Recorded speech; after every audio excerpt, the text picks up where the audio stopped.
প্রতিটা দিন হলো আল্লাহর দেয়া তোমাকে একটা উপহার, তাই এটাকে অযথা বেকার কাজে নষ্ট করো না।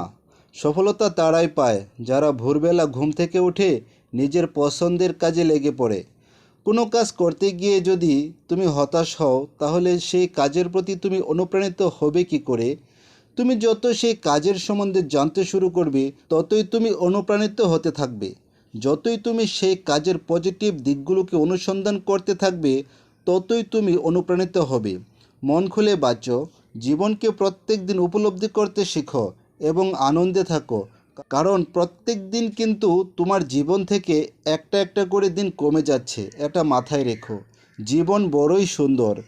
তোমার এই 1 সেকেন্ড, 1 মিনিট, 1 ঘন্টা এবং একদিন আর এই জীবনে কোনো দিনও ফিরে আসবে না। তাই রাগ অভিমানকে ত্যাগ করে সবার সাথে মন খুলে মেশো। এমন একটি লক্ষ্য নির্ধারণ করুন যা সকালে বিছানা থেকে আপনি উঠতে চান, আর নিজের লক্ষ্যে লেগে পড়ুন। প্রতিদিন নিজের সেরাটা দিতে হবে। আপনি যদি অতীতকে সাথে না রাখেন, তবে আপনার যাত্রা অনেক হালকা এবং সহজ হবে। প্রত্যেক জ্বলন্ত প্রদীপের নিচটা অন্ধকারই থাকে।